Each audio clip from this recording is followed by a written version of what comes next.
KNM Abogados son los únicos especializados en bancos. Información gratuita, sin provisión de fondos. Y si no ganamos, no cobramos. Juan Flores 36, teléfono 698 125 372. KNM Abogados.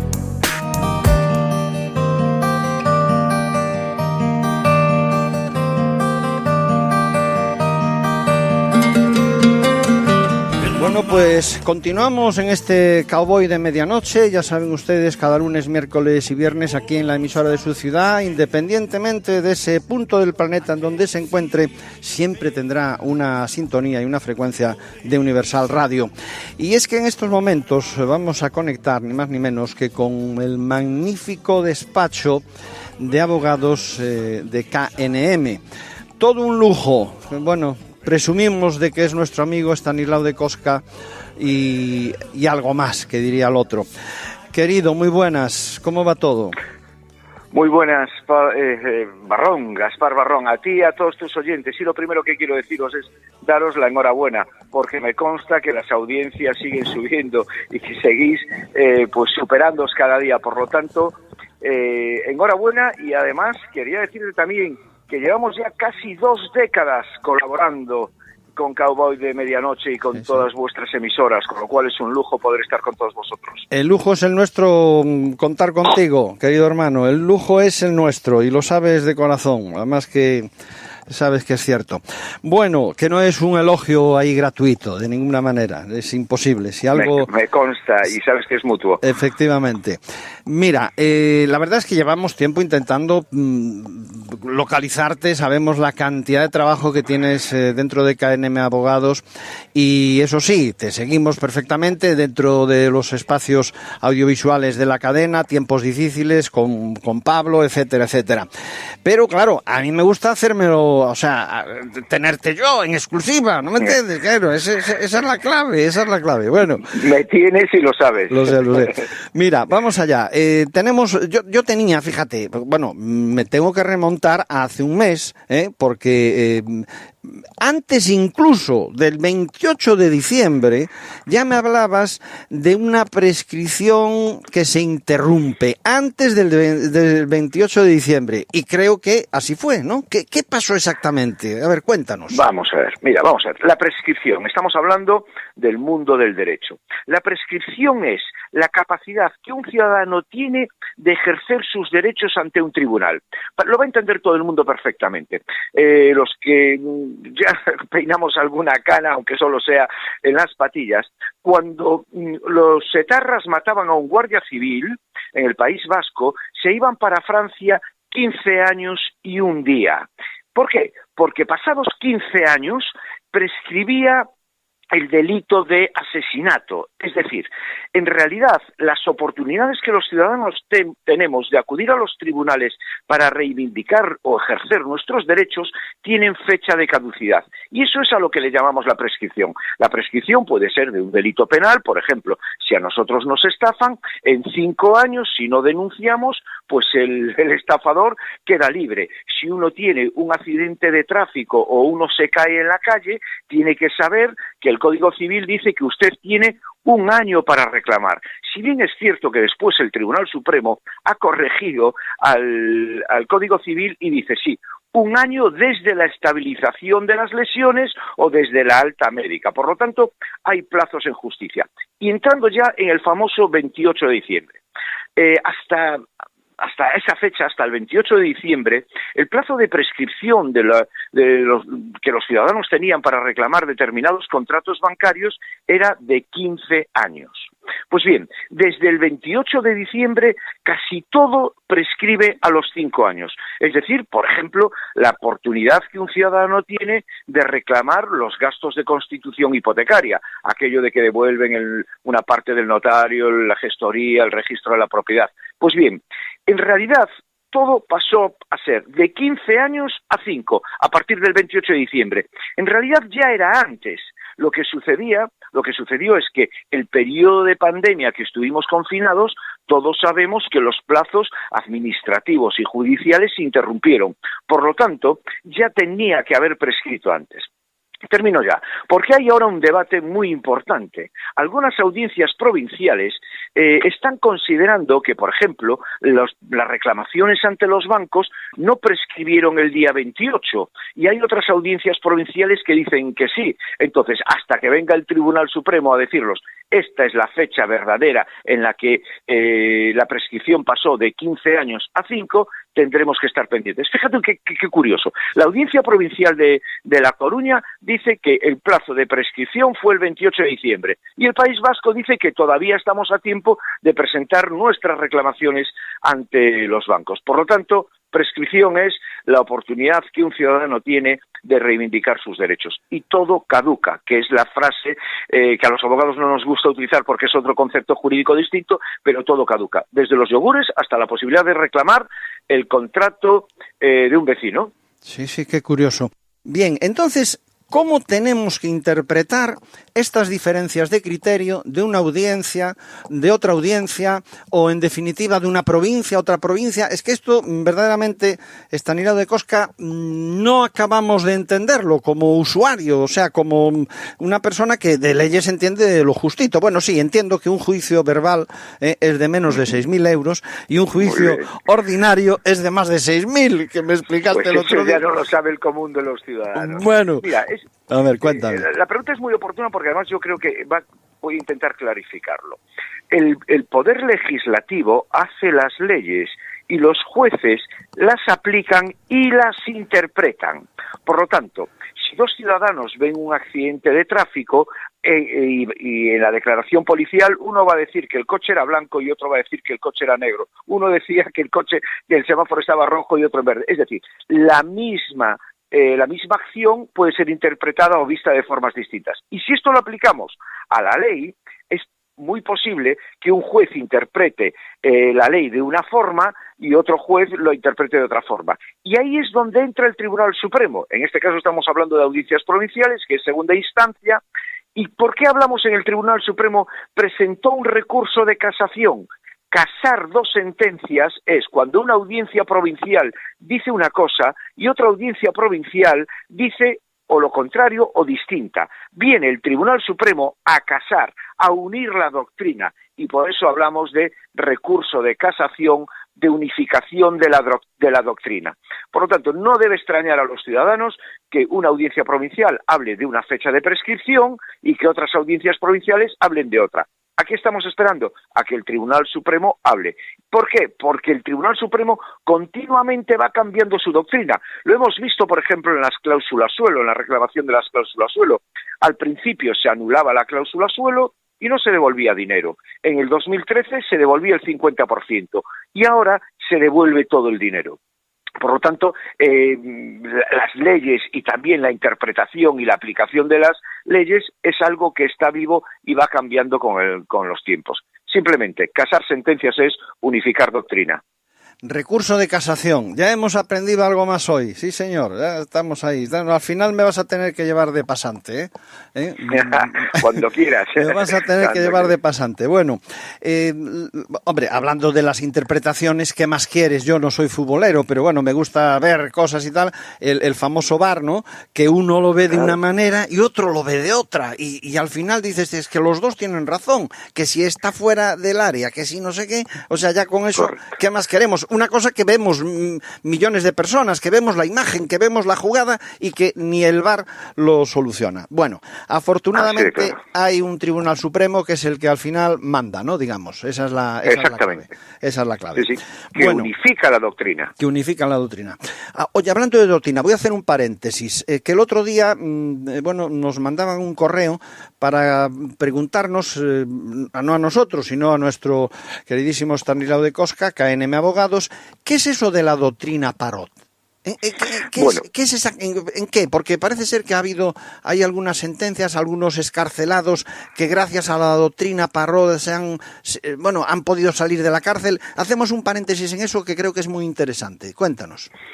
Pues mira, vamos a ver, la doctrina Parot es precisamente de lo que estábamos hablando. Son las distintas interpretaciones que dan los juzgados a las leyes y que unas veces las aplican de una forma y después eso mismo que se estaba aplicando hasta ahora cambia y a partir de ahora tiene que ver con la fecha de salida de prisión en función de distintos criterios. Y ya digo, lo importante es, ha pasado también con la doctrina Botín, el fallecido Botín, que también, bueno, pues a partir de si a partir de la doctrina Parot, es decir, de una nueva sentencia que cambia la interpretación que se hace de la norma, pues a partir de ahí se llama la doctrina. A partir de ahora aplicamos este nuevo criterio. Y suele suceder y es común, por lo tanto, y es pues muy vinculado a lo que estábamos hablando, ¿no? A las nuevas interpretaciones que hacen los jueces para cuando empieza a contar el periodo en el que una persona puede salir de prisión.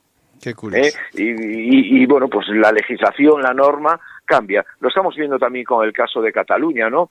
En cuanto a la sedición, en cuanto a si ahora modifican el Código Penal y rebajan la pena de prisión, pues hay que interpretarla siempre a favor del reo. Es decir, si se modifica, si a ti te han condenado a 15 años por el Código Penal y después ese mismo delito lo bajan a 10 años, te tienen que interpretar, aunque hayas cometido el delito cuando la pena era de 15 años, te tienen que aplicar la nueva norma, la de 10 años, es decir, siempre a favor del reo. Y esto, bueno, pues es la doctrina cambiante de Botín, Parot y otras tantas que podríamos hablar. Qué curioso. Bueno, sabemos que Estanislao de Costa, KNM Abogados, ha sido uno de los grandes azotes de los bancos, ¿no? O sea, de hecho, bueno, pues ahí está. Estanislao de Costa, KNM Abogados, rompió de alguna forma las maneras que había anteriormente para trabajar dentro de los despachos de abogados, porque empezó con aquello de que si no ganamos, no cobramos, y en definitiva, lo cierto es que creo que perdidos no has perdido ninguno, por lo cual eso es importante. La cuestión es, ahora mismo, por ejemplo, el Banco Santander, el Popular, todo este conglomerado, porque sabemos que hay alguna noticia interesante sobre el Banco Santander, ¿no? En concreto, Cosca. Sí, y aprovecho para decir un preámbulo. Sois de los pocos que os atrevéis a hacer periodismo de verdad y sin importar lo que haya que decir. Porque esto mismo que voy a decir, hay muchos medios de comunicación en España que no se atreven a publicarlo. ¿Por qué? Porque viven de la publicidad, o dicho de otra forma, todos los medios de comunicación deben vivir de la publicidad, pero hay periodistas que anteponéis vuestra ética y el decir la verdad y la interpretación de todo, pues antes que dar una noticia. Lo que ha sucedido es lo siguiente, vamos a ver. El Banco de Santander está en una crisis, acaba de presentar cuentas y es obvio que ha perdido 8.500 millones de euros. Ojo, porque es muy fácil decir 8.500 millones de euros, pero insisto, y vuelvo a decir para los que peinamos alguna cana, 30 millones de euros son 5.000 millones de las antiguas pesetas. 5.000 millones. Imagínense lo que son 8.500 millones de euros, casi el presupuesto de una comunidad autónoma como la de Galicia, que hoy, bueno, ha subido. Muchísimo dinero. Entonces, ¿qué sucede? Que se está viendo obligado a despedir, qué casualidad, a casi todos los empleados que provenían del Banco Popular. Y lo está haciendo de una forma perversa, y hay que decirlo. Primero, ha provocado un ERE, en el que van a despedir en torno a 2.500 trabajadores, todos del Banco Popular. Es decir, compran el Banco Popular por un euro, acordaros.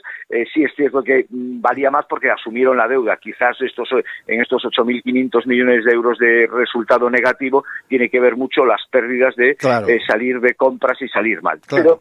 Pero el escándalo es que han creado una empresa de telemarketing. Lo que estoy diciendo, tengo los datos porque es un cliente de mi despacho y no solo tengo los datos, sino que tengo los papeles oficiales. Lo que hacen con un señor, por ejemplo, un gallego que llegó a ser interventor de un banco, el número 2, después del director, que llegó a estar en la asesoría jurídica del Banco de Santander y ahora no lo despiden, sino que lo mandan de telefonista a una empresa auxiliar del Banco de Santander de telemarketing. ¿Y qué lo hacen? Te saco del Banco de Santander, después te va a despedir la empresa de telemarketing y ya no despide el Banco de Santander y sigo manteniendo la marca Banco de Santander pues limpia. Para mí es un escándalo porque está además autorizado por los gobiernos, esto de que no iban a permitir, etcétera, etcétera. se está permitiendo todo y hoy hay muchas familias, grandes trabajadores del Banco Popular y de los bancos que le precedieron, que se están viendo pues reducidos sus derechos laborales y que se van a ir a la calle con una mano delante y con otra mano detrás. Sí, y lo más importante, y los sindicatos del banco pactando con la dirección, es lo que se llama el sindicalismo amarillo, que en vez de defender los derechos de los trabajadores, defienden su propio bolsillo. Bueno, como tantas veces ha pasado en la historia del sindicalismo. No cabe duda. Bueno, el Banco de Santander, que hizo también el popular Banco Pastor, ¿no? Que viene a ser ahora mismo de todo el grupo, es la misma historia, ¿no? Que también con el Pastor pues tuvieron sus más y sus menos, despidos, etcétera, etcétera, etcétera, y ahí quedó la cuestión. Y también pasó con el Banco Central Hispanoamericano. ¿Te acuerdas la fusión aquella en el que con el BBV era, ¿no? ¿Fue con el BBV o con Argentaria? No, fue la fusión inicial, salvo error, pero yo creo que no, fue BSCH Santander, que al final fueron eliminando BSCH y al final quedó solo Santander. Correcto. Y lo fue absorbiendo con ciertos engaños, etcétera. Bueno, no voy a decir nada, yo creo que es público que nos encontramos ante una de las familias más poderosas de este país y desde luego ese poder ha sido adquirido muchas veces con maniobras no muy decentes. Sí. Tenemos un ejemplo en Galicia, el ejemplo de Amancio Ortega, que seguramente todo su camino es bastante decente, y otras que no lo han hecho. ¿Se puede llegar a ser rico sin dejar cadáveres en la cuneta? Es muy difícil, pero sin duda Amancio Ortega ha sido el que menos ha dejado, porque bueno, su ética profesional y hasta su vida social, ¿no? Que casi no existían fotos de él, ya te dice todo este personaje tan loable para mí y tan denostado por la ultraizquierda radical española. Totalmente. Oye, las fusiones en definitiva, ¿qué esconden? Porque esto es algo que siempre... Bueno, porque ahora está Bankia con CaixaBank, creo que es, ¿no? Están ahí. Sí, exactamente. Al final... ya se han fusionado, ya lo han aprobado. Solo hay una clave. Lo único que se busca en una fusión es cuota de mercado y número de clientes. Ese es el objetivo de todas las fusiones. Unas veces el pez pequeño se come al grande, otras veces el grande al pequeño, etcétera. En Galicia, por ejemplo, ha habido un ejemplo muy, muy significativo de que un pequeño banco que se llamaba Banco Echeverría, nacido en la ciudad de Betanzos en una familia, los Echeverría, que el señor Escotet compró primero el banco pequeñito, y con ese banco pequeñito fue con el que compró la fusión de la antigua Caja de Ahorros de Galicia y CaixaNova. Pero las fusiones buscan sobre todo tener cuota de mercado. Y lo malo es que la fusión no es para crecer, para ampliar, para garantizar los puestos de trabajo, para atención mejor al ciudadano. Es un escándalo hoy lo que está sucediendo con los bancos, cómo han expulsado personal, cómo han cerrado oficinas, cómo no nos atienden. Yo lo tengo que decir muy alto. En el BBVA, o vas de 9 a 11 a hacer un ingreso, o ya no haces el ingreso. En el Banco de Santander ya no te admiten en las oficinas, tienes que hacerlo todo a través de un cajero. Al final en estas fusiones lo único que están haciendo es perjudicar a los consumidores. Y es muy triste que un ciudadano, que a mí me lo decía recientemente un cliente, oye, mira, yo es que trabajo de noche y el banco, he tenido que cambiar de banco porque solo podía ir de 9 a 11. Y pues yo me levanto, soy funcionario que trabajo por las noches y no podía, y me he tenido que buscar otro banco.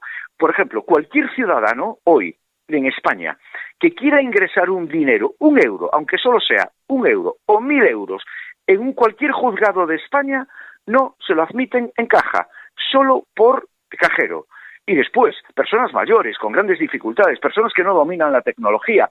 Y además, el Banco de Santander ha limitado el tiempo de uso de cada ciudadano del cajero a 2 minutos y pico. Es decir, que en medio de la operación, si no eres muy rápido, se te corta y a volver a empezar, y a volver a empezar. Es un auténtico escándalo el trato que las entidades financieras y bancarias están dando a los consumidores. Y todo esto autorizado por el órgano regulador, que es el Banco de España, y por el gobierno de turno.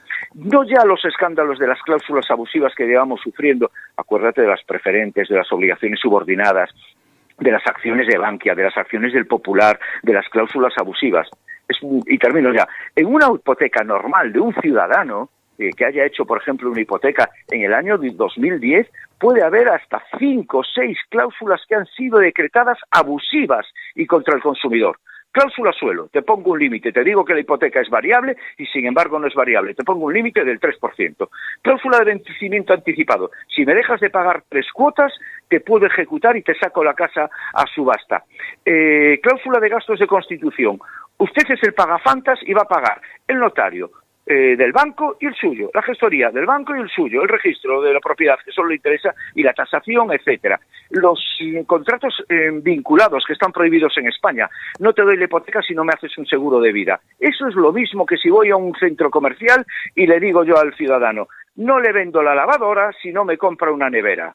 Es vincular los contratos, etcétera, etcétera, intereses abusivos, las famosas tarjetas revolving, otro escándalo permitido, que permiten intereses de hasta el 24%, y lo digo, la tarjeta Within, la tarjeta de Consumer Finance de Santander, la tarjeta de Carrefour, la tarjeta de IKEA, son todos una auténtica estafa, y en algunos casos se permite hasta el 10-15% mensual, lo cual significa hasta el 250% de interés anual.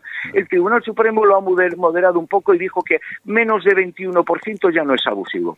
Eso es, el 21% es que cada 4 años se duplica prácticamente la deuda. Un escándalo que permiten los gobiernos y que los medios de comunicación no se atreven a denunciar. No importan los intereses de los ciudadanos, sino importan los intereses de las grandes corporaciones. Y perdón por haberme extendido. No, ni mucho menos. Te iba a preguntar, eso del Banco de Santander en el cajero, me has visto a mí, ¿no? O también te ha pasado a ti, porque es imposible hacer el ingreso a la primera. Imposible. Imposible. Y dentro tampoco. Es que ya no te dejan entrar en la sucursal.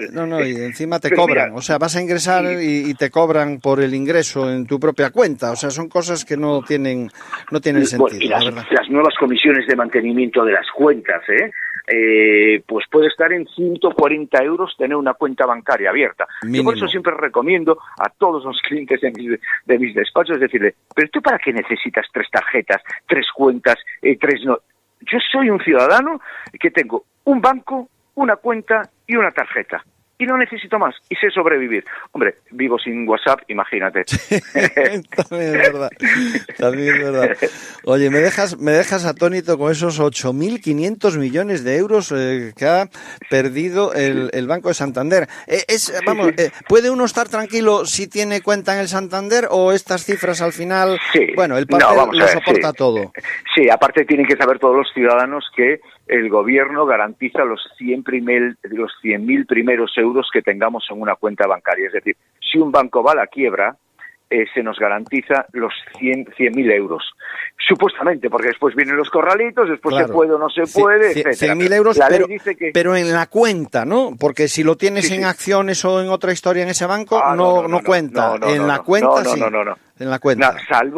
Salvo que los accionistas del Banco Popular, por ejemplo, estamos reclamando en casi todos los despachos de España las acciones compradas en los años 2015, 2016 y 2017. ¿Por qué?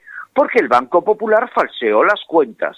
Ya recordamos todavía algún ministro antes de la fusión, el Banco Popular es uno de los mejores bancos del mundo, etcétera, etcétera, y a los 2-3 días, después de incitar a la ciudadanía a comprar acciones del Banco Popular, lo hunden, se compra por €1 y todas las acciones pasan a valer 0. Entonces, se recuperan. De hecho, KNM fue el primer despacho en ganar una sentencia de Acciones Bankia, que también se ganaban todas. De hecho, al final ya no hubo juicios porque Bankia reconoció pues las mentirijillas y llegó a depositar 800 millones de euros para pagar a los accionistas.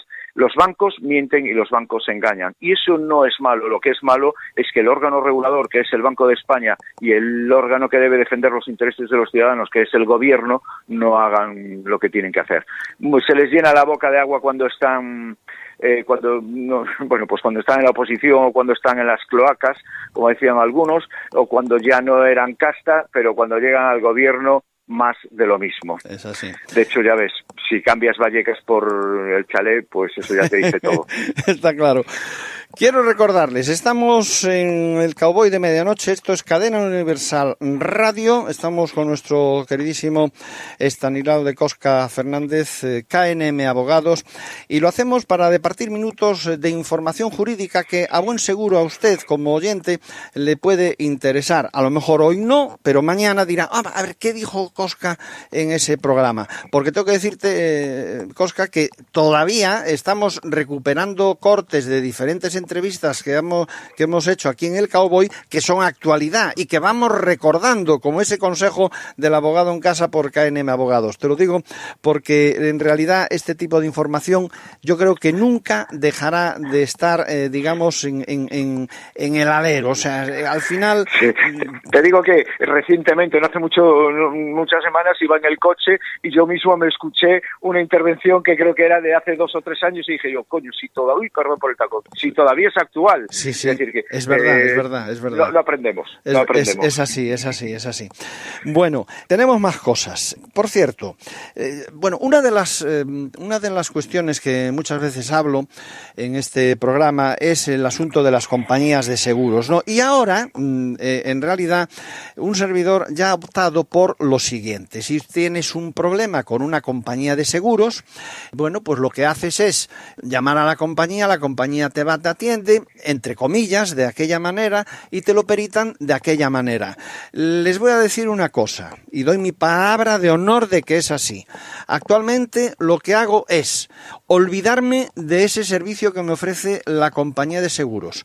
Un perito al azar, sin tratar de manipular ni de hacer absolutamente ninguna triquiñuela, me valora esos daños y eso va directamente al despacho de KNM Abogados y solucionamos el problema. Porque si usted es usuario de alguna compañía de seguros, en este caso voy a hablarles de AXA, que es la última que tenemos en función, que todavía no te ha llegado lo que tendremos que llevar al juzgado, pero ya te lo voy adelantando. Es imposible, o sea, hasta el punto de que, por ejemplo, AXA, pues te voy a decir una cosa, me acaban de entregar un aire acondicionado, Stanis, que lo llevó el servicio técnico de AXA, escúchame bien la fecha, en febrero del 2014 a arreglar. Y me lo han entregado la semana pasada. Después de haber hecho 1000 intentos, una vez, para la semana, y lo mejor del caso es que la compañía, pues hombre, dice, no, este es nuestro servicio técnico, es inaudito, vamos, ya estábamos pensando en presentar una reclamación, pues no sé, vía penal, porque yo no sé si lo habían perdido apropiación indebida o lo que fuera. El caso es que nos lo han entregado, lo contaremos en el Cowboy audiovisual con imágenes, nos lo han instalado la semana pasada, el viernes concretamente, y incluso viene roto, o sea que es que encima viene roto. Bien, pero eso es otra historia. Entonces quería preguntarte sobre las compañías de seguros y esa utilidad que tenemos las personas que conocemos despachos serios y eficaces como KNM Abogados. Realmente, ¿cómo funciona una compañía de seguros a la hora de los siniestros? O sea, ¿qué estrategias tienen para tratar de pagar poquito, ¿no? Y que a cada uno le toque lo que le toque. ¿Y qué ocurre muchas veces? Yo no sé si estás de acuerdo conmigo. El usuario Totalmente. A lo mejor le ofrecen una cantidad, necesita ese dinero y al final tragan y lo que hacen es, pues eso, artimañas que serán legales, lícitas, pero que creo que no deben de producirse. Que no son lícitas porque se engañan. Mira, lo primero, lo que te dicen los usuarios y los consumidores es, toma, quiero que me lleves este accidente, este siniestro, porque estoy cansado de musiquitas de departamentos y de que me pasen de departamentos el teléfono y de tramitadores. Eso es lo primero, las musiquitas, las llamadas con coste, etcétera. Todo es muy bonito cuando contratas la póliza y todo es muy feo cuando ocurre el siniestro.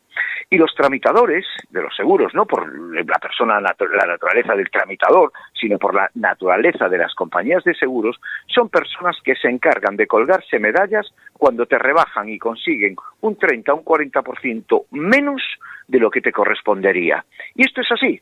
Entonces, aquí estamos los abogados para tratar de corregir ese 30 o 40% que todo tramitador se quiere colgar a la medalla al jefe, decirle, jefe, mire, aquí este siniestro era de 20.000 euros y lo he cerrado en 12.000. Claro. Es una auténtica vergüenza. Claro. Y es una auténtica vergüenza el trato. Todo cambia cuando uno va al despacho de abogados, porque bueno, ya no tenemos musiquitas, ya tenemos el contacto directo con los tramitadores por correo electrónico, etcétera. Y ya saben que cuando uno va a un despacho de abogados, si no le dan lo que le corresponden o algo más, ya vamos a juicio. Yo evidentemente recomiendo que cuantos menos abogados tengas en tu vida vas a ser más feliz, y cuantos menos seguros también, y bancos también, etcétera, etcétera, etcétera. Pero yo siempre lo digo muchas veces de broma, cuantos menos abogados y médicos en tu vida, mejor. Y bancos y seguros. Sí, pero es lo que toca, pero funciona así. Es lo que toca. Es inevitable. Entonces, no podemos... lo que hay que hacer es ser serio y cumplir los contratos y cumplir la publicidad. Y lo que no puede hacer uno es que siga existiendo la letra pequeña en los contratos y que siga habiendo engaño.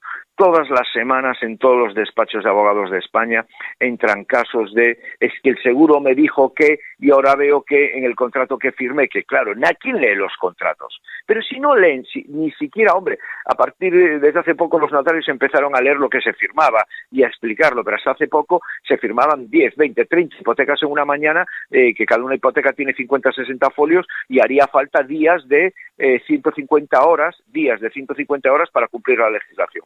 Hoy sí es cierto que los notarios empiezan a leer los contratos, por lo menos los bancarios, y explicarlos. Pero la letra pequeña sigue existiendo, el engaño sigue existiendo. Y esto lo permiten los gobiernos y los órganos reguladores. En lo de las acciones y en lo de los bancos y las bolsas y todo eso, tenemos un órgano regulador que se llama la Comisión Nacional del Mercado de Valores. ¿Quién debe controlar a los bancos? El Banco de España. Las comisiones indebidas, otro escándalo. Cuando uno tiene mala suerte y tiene que dejar de pagar la hipoteca un mes, le pasan de repente un cargo de intereses de demora más comisión por descubierto. Bueno, pues sí, lo que está haciendo el banco, y esto ya lo ha dicho el Tribunal Supremo, y se ganan todas, oiga, usted no me puede estar cobrando 2 veces por lo mismo. Si yo dejo de pagar, eso forma parte del contrato, y es cierto, o me cobra 35 euros o me cobra intereses de demora, pero los dos no. Y el morro, por así decirlo vulgarmente, de los 35 euros es que te dicen, la llamada que hemos hecho, la carta que le hemos enviado, los gastos de gestión. Y yo he podido demostrar en los juzgados de Pontevedra, que el ordenador de un banco lo hacía de forma automática y que no había ningún tipo de gestión, ni de correo, ni de llamada, ni de reclamación, ni nada. Era un ordenador y, bueno, pues al ciudadano le han devuelto. No es fácil demostrar que un banco ha programado sus ordenadores para de forma automática cobrar intereses de demora y comisión de descubierto, que así le llaman algunas entidades, pero se ha podido demostrar. Yo creo que hay que luchar contra los bancos. Es un placer luchar contra los bancos, porque al final pagan ellos, y no vas contra un ciudadano normal, contra un pobre hombre que hay que desahuciar, contra uno que roba unas gallinas para poder comer, etcétera. Entonces, mis despachos, bueno, pues no es que yo me haya especializado en derecho bancario, sino que el mercado me ha especializado en derecho bancario. Y desde luego, cobrarles a los bancos y cobrarles a los seguros es un placer por la mala fe con la que ellos actúan, claro, no por otra cosa, son entidades legítimas. La praxis que utilizan no tiene, en fin, es lamentable. Claro que hay apellidos, hablabas antes de Santander, que lo dicen todo, ¿no? Va a apellidarse Botín y ser presidente de un banco es lo suyo. Tampoco vamos. Acuérdate que ponen, cuando vivía el padre Botín, ponía y sacaba presidentes de gobierno, Sí, eso lo hemos visto. Sí, que sí. Entonces, el poder de la banca ya se conoce. Bueno, hablabas antes de la prescripción y retomando lo de los seguros, esto creo que es un dato muy importante para todos aquellos que nos escuchan y tienen pues ese problema con esa compañía de seguros. Hay un tiempo para poder, reclamar, o sea, para que tengas derecho. Creo que es un año, ¿no? Siempre que exista, un año contando la última vez que tienes contacto para hablar de ese tema, entiendo. Correcto, vamos a ver.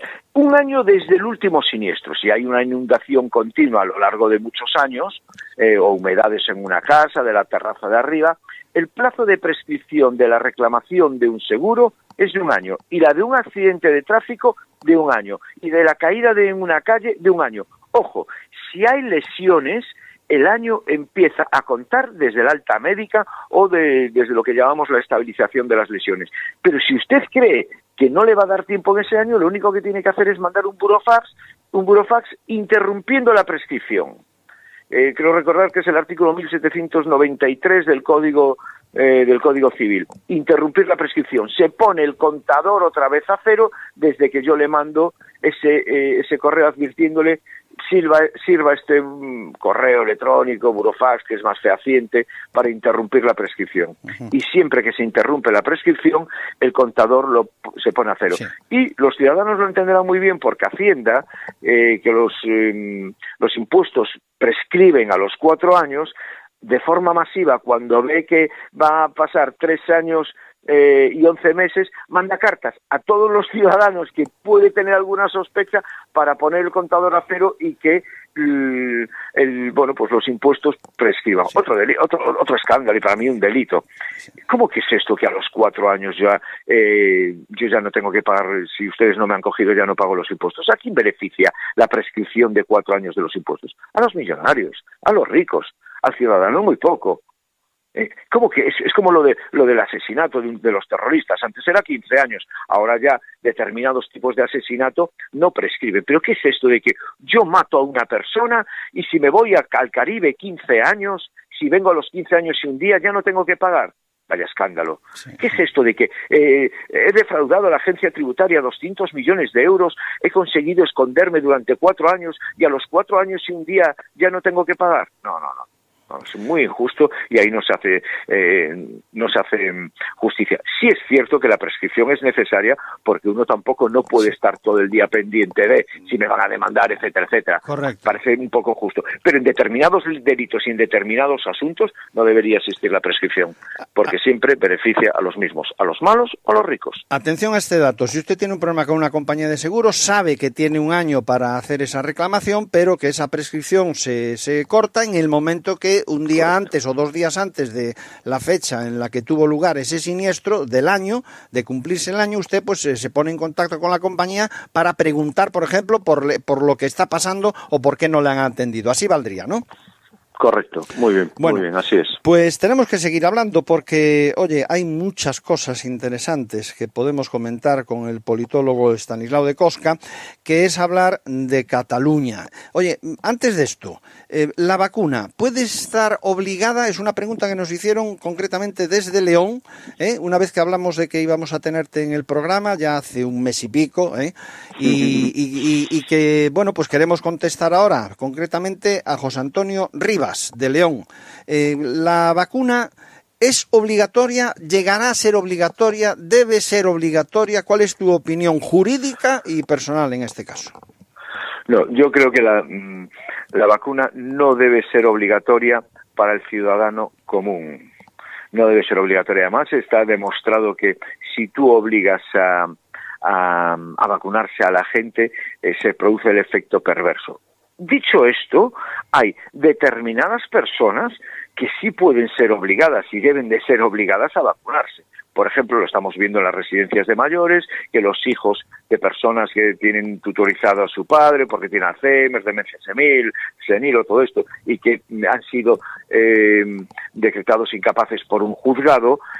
Si el hijo dice, no, yo soy negacionista, no quiero que se vacune a mi padre, bueno, pues los juzgados de España están diciendo que sí debe ser vacunado. Yo creo que la libertad de lo que hace cada uno con su cuerpo debe estar por encima de la normativa. Siempre y cuando, y ahí está el límite, que tu libertad de no ponerte la vacuna no perjudique al conjunto de los ciudadanos. Es como lo de la mascarilla. Mira, pues ya sé que no te gusta llevar mascarilla, pero si te subes al autobús o estás en un espacio público te la tienes que poner, porque ya está por encima de tu libertad individual, está la libertad y los derechos del colectivo. Entonces yo lo tengo muy claro, no se puede obligar a los ciudadanos a vacunarse, salvo que ello vaya en detrimento y el perjuicio de la sociedad, sin ninguna duda. Cataluña, elecciones. Vaya tinglao, ¿no? Vaya tinglado. Bueno, entonces me voy a cambiar del chip, dejo mi faceta de abogado y me pongo en la faceta de doctor en ciencias políticas para que la gente sepa diferenciar que tengo esta dualidad. Tú lo sabes, durante 10 años he sido profesor de ciencia política y es mi pasión que ahora se complementa con el mundo del derecho. Hoy Cataluña está absolutamente dividida, está partida por la mitad, el 50% de los ciudadanos si supieran lo que es el independentismo, es que es la estrategia de vacunar desde la vacuna del independentismo, desde los medios de comunicación, desde la escuela, en todo, ¿no? Como han ido infiltrándose en la sociedad. Yo creo que, en fin, no voy a decir nada que no sepan los ciudadanos.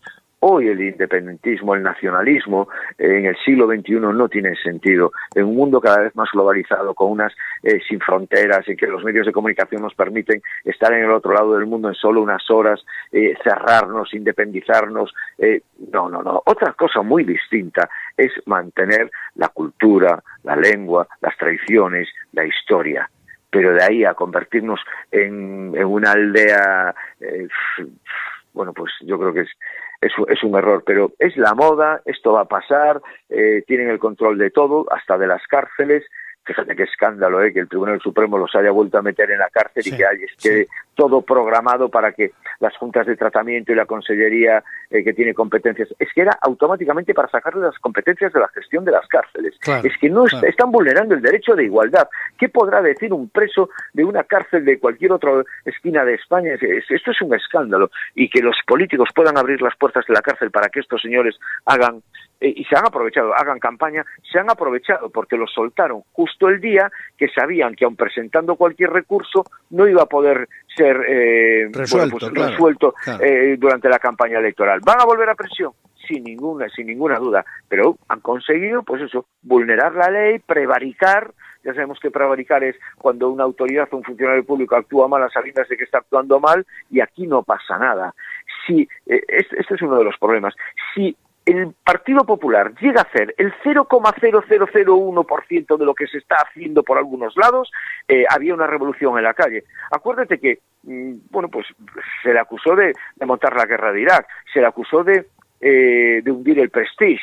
Es decir, se le una capacidad para dar la vuelta a las cosas y los intereses, y una falta de objetividad. Yo lo único que tengo que decir de la izquierda son las orejeras ideológicas que tienen y la falta de objetividad. Y me considero que soy una persona quizás económicamente de derechas, pero socialmente de izquierdas o de centro izquierda. Es decir, yo soy de los que considera que prefiero repartir la riqueza que no repartir la pobreza. Y qué duda cabe, pues mira, el sistema económico que tenemos capitalista es muy malo, pero es el mejor de los que tenemos. Y si no, que se lo pregunten a Venezuela, Bolivia, Cuba, etcétera, etcétera, etcétera. No se vayan, que todavía viene lo mejor. ¿Todavía no resolviste el problema con las preferentes? ¿Crees que tu hipoteca tiene cláusulas abusivas? ¿Problemas con un contrato? KNM Abogados. ¿Has tenido un accidente? ¿Vas a heredar y no sabes qué hacer? ¿Te vas a divorciar? KNM Abogados. Sea cual sea tu problema, consúltanos sin compromiso. KNM Abogados, teléfono 698 12 53 72. ¿Apuntaste? 698 12 53 72. KNM Abogados. Quiero recordarles, en el Cowboy de Medianoche. Lo hacemos con Estanislao de Cosca, abogado politólogo, doctor en ciencias políticas, y sé que a él, las elecciones en Estados Unidos, pues le han llamado, porque de hecho allí estuvo con hombres de primera fila, que han llegado a ser presidentes incluso, trabajando con ellos. En definitiva, es un hombre que conoce la política en Estados Unidos. Quiero que me hagas una valoración de lo que ha pasado con estas elecciones, en donde Biden ha ganado, en donde la Harris parece ser que va a ser la próxima candidata, no lo sé, y lo que ha pasado con Trump, que se ha desmelenado todo para decir que todo era una trampa. Tú, que conoces bien esa política americana, ¿qué puedes decirnos en este sentido, Estanislao? Pues yo, en palabras de Obama, recientemente Televisión Española entrevistó a Obama y yo creo que dio en la diana como tantas veces ha hecho Obama. Esto se veía venir, no lo hemos sabido frenar. Es decir, del populismo de Trump hemos llegado a la vulneración de la ley y a la vulneración de la democracia. Es toda una estrategia muy, muy, muy definida, con mucha anterioridad, de crear el bulo de que ha habido trampas para convertirme en víctima y poder seguir con un movimiento. Ojo, porque Trump ha tenido 70 y tantos millones de votos, es decir, ha tenido más que sus predecesores. Quien conozca un poco la realidad, Estados Unidos no es ni California, ni Nueva York, ni Florida, no. Para conocer Estados Unidos hay que conocer la América profunda, porque los pueblecitos, esos miles y miles de pueblos de 10.000 habitantes que hay en Estados Unidos, que tienen no tienen cerebro.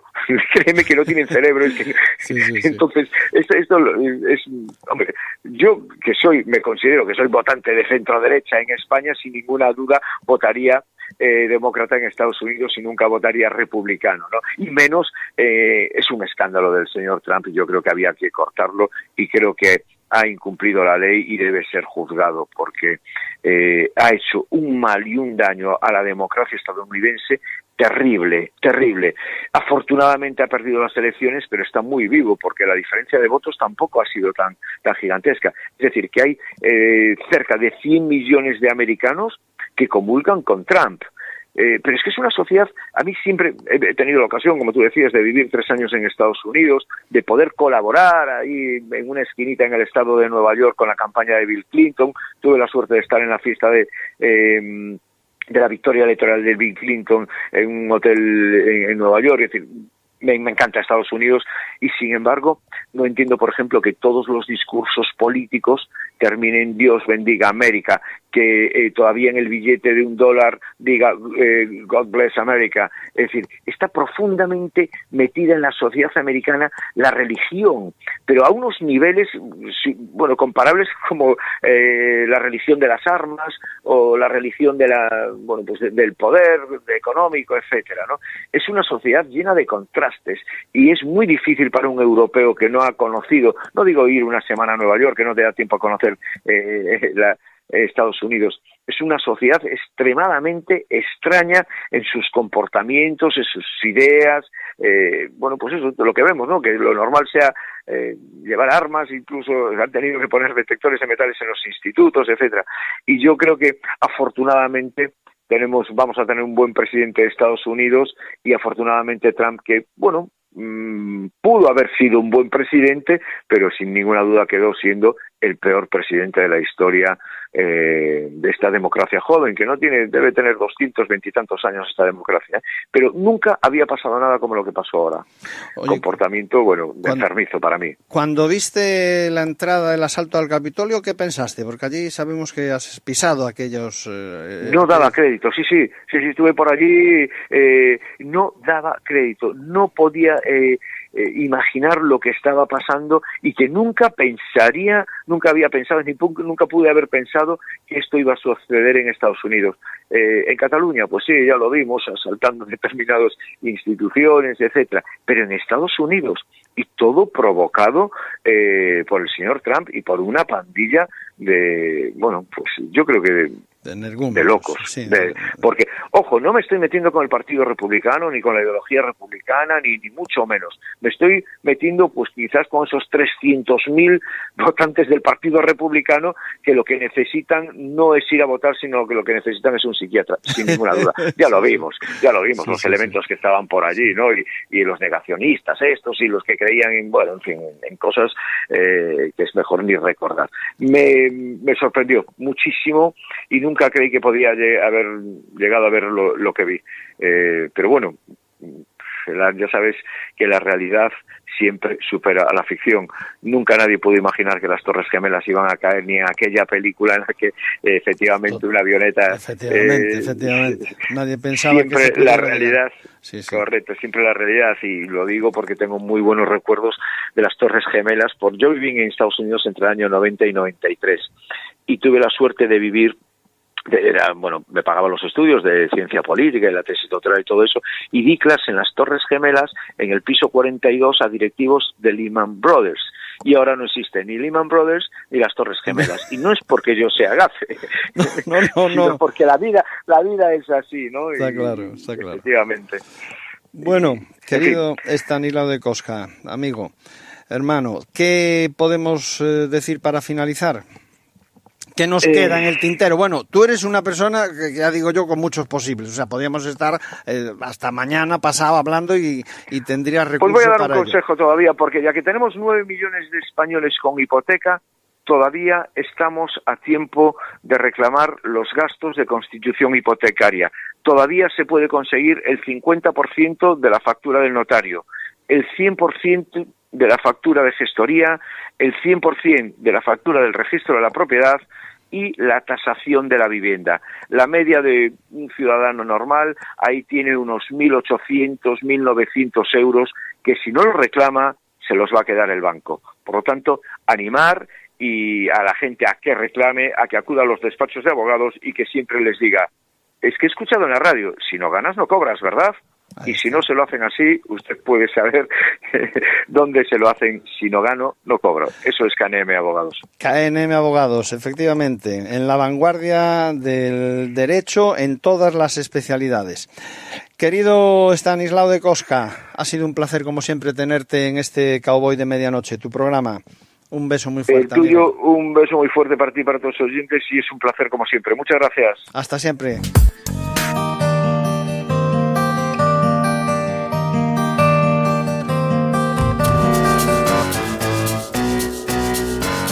¿Todavía no resolviste el problema con las preferentes? ¿Crees que tu hipoteca tiene cláusulas abusivas? ¿Problemas con un contrato? KNM Abogados. ¿Has tenido un accidente? ¿Vas a heredar y no sabes qué hacer? ¿Te vas a divorciar? KNM Abogados. Sea cual sea tu problema, consúltanos sin compromiso. KNM Abogados, teléfono 698 12 53 72. ¿Apuntaste? 698 12 53 72. KNM Abogados.